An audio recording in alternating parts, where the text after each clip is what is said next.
With the recent announcement that the hero from the Dragon Quest series is joining the impossibly diverse Smash Bros. Roster, I thought now would be as good of a time as any to discuss this franchise of legendary and influential JRPGs. My history with the series begins in the DS era, as most of my experience with Dragon Quest was through the spin-offs, like Rocket Slime and the Wii one with the incredibly long name. I tried Dragon Quest IV when the DS remake came out in 2008, but I eventually gave up on it for whatever reason, despite having a strategy guide. I didn't start seriously playing the mainline games until a couple of years ago when I played the Dragon Quest V remake on the DS. I was immediately invested in the story and gameplay, with the monster catching mechanic especially appealing to me. While I never ended up beating Dragon Quest V either, I did make it to the final boss, but again fell off for whatever reason. Thinking back on those past games and how much fun I had, I decided to buy Dragon Quest VIII on the 3DS last year. Since then, I've been burying myself in Dragon Quest, playing 8, 1, 11, and 2. It's clear to me that I love this series, but I've been trying to figure out what about this franchise appeals to me. What about it keeps me coming back after hundreds of hours of turn-based combat and anime medieval tropes? So I've decided to use this video as an opportunity to explore the aspects of the Dragon Quest franchise that I love. This will be a little different than my other videos, not only because I'm talking about a video game series, but also because it's going to be a little bit more general rather than specific, since these games are so huge, and to reference everything that every game does to represent what I love about them would take probably hours. Before we get too deep into the reasons why I love the Dragon Quest series, I'd like to start out by dispelling some misconceptions. First of all, while every mainline game is a numbered title, they rarely connect to each other.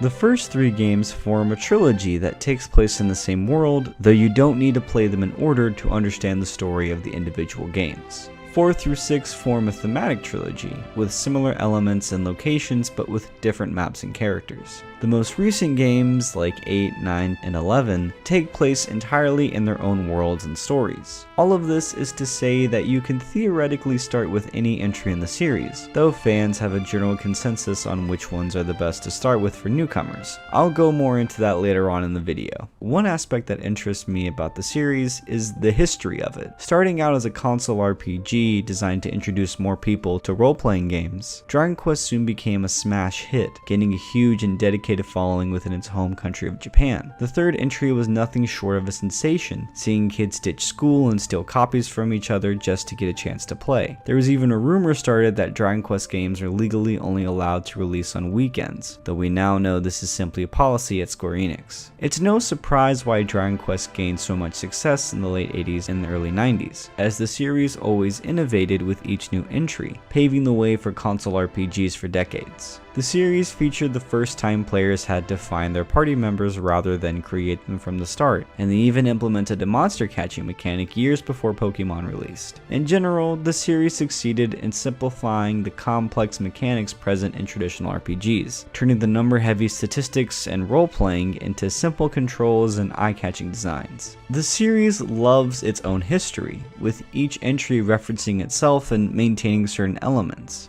Every game shares enemies, like slimes and orknights. They all have turn-based battles, take place in a medieval setting, and feature a silent protagonist that has to defeat a dark evil. Each game also uses a MIDI soundtrack and sound effects, with the endearing level up tune still driving me to improve my party. Many of the same people have been working on the series since it began. Yuji Ori has been involved in planning the design and story since the first game, ensuring every entry retains the adventurous feel, and Akira Toriyama has designed every character and monster since the first game, giving each entry its unique and charming anime look. Going into each Dragon Quest, you're guaranteed to have similar stories and tropes, along with cute, iconic designs for every person and creature you encounter. The series also has a unique, quirky sense of humor. Many monsters have puns in their names, like an evil urn named Unexpected. There's a status effect that forces a party member to dance instead of attacking. No matter how dire the stakes may get, Dragon Quest manages to keep the tone light and goofy. The characters and the general personality of these games are another driving force. For me, I can rarely play a game if I'm not invested in the story or if the gameplay is not entertaining on its own. For Dragon Quest, the gameplay itself is standard turn-based battles with a few elements thrown in to spice it up, like monster catching in 5 or the pep-up system in 11. These fights become strategic in the later half of each game, but in the beginning they can be somewhat tedious as you grind to higher levels. The plot lines themselves are simple, hitting many fantasy and anime tropes, but they're usually done well enough to make them work. What sells these moments the most, and keeps me personally playing, are the characters. With the 4th entry and onwards, each Dragon Quest hosts a variety of charming and lovable characters. Some who join your party, and some who simply exist in this fantastical world. They range from a dashing rogue thief, to a spellcaster looking to abandon her stifling wealthy family, to a merchant caught up in a world-saving quest. Rarely have I found myself indifferent or disliking a character, at least by the end of the journey. More prevalent in the recent releases are engaging character backstories and developments. In Dragon Quest XI, for example, the initial party lineup is made up of great charismatic people, like Sylvando and Veronica.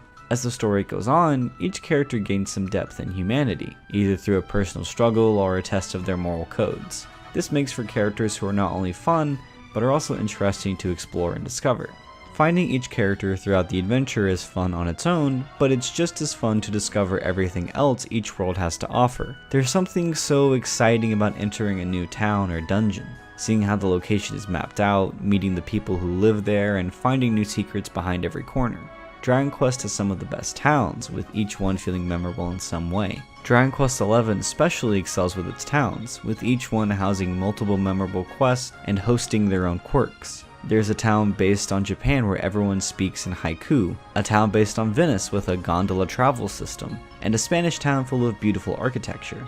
While the towns are nice, the series is also known for its secrets and mysteries. The first few games are especially well known for their cryptic nature, which can make them difficult to play today. Almost every NPC has something of value to say in Dragon Quest 1 and 2, important information that either teaches you how to play the game or invaluable hints on where to go next in your quest. It can be difficult to keep up with everything thrown at you in these early titles, especially if you're playing the mobile remakes like myself, but there's an undeniable charm to this lost style of game design. In these early titles, there was a commitment to recreating the experience of going on a quest, where you have to research magical items and interact with the townsfolk, learning snippets of information and using these leads to find your next objective. They encourage exploration not through a checklist of collectibles, but by requiring the player to find the ancient relics on their own by exploring the vast map. While the newer games have made quests less cryptic and time-consuming, there's still the same sense of adventure found in those original titles. Dragon Quest XI begins with the main character living in this small village, where everyone knows him and has stories of all of his quaint exploits.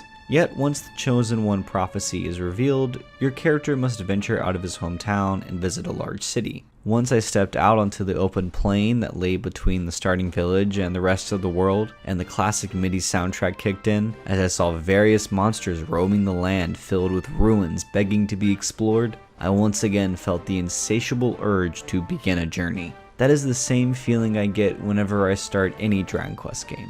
The series is known for being traditional, mostly because it's retained a medieval setting and turn-based combat system for over 30 years. But I believe that these elements are more than just traditional. The series has been around for so long that these elements have been perfected, giving credence to the phrase, "It's not what you do, but how you do it."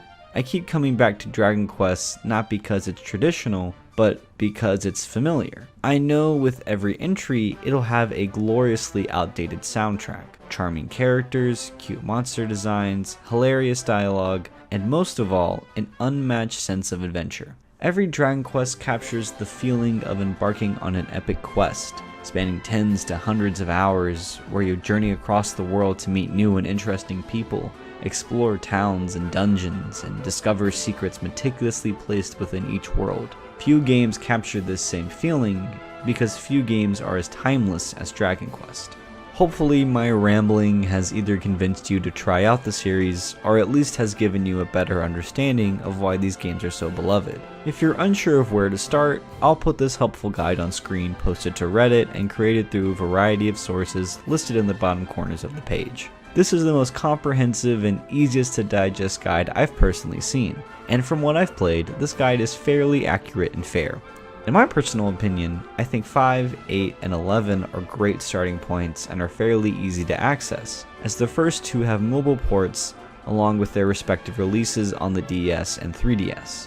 11 is also available on the PlayStation 4, PC, and has an upcoming Switch port with so many enhancements and additions that it's almost an entirely new game. I hope you all give these games a shot, and hopefully you too will catch that adventure bug and start binging these incredible games.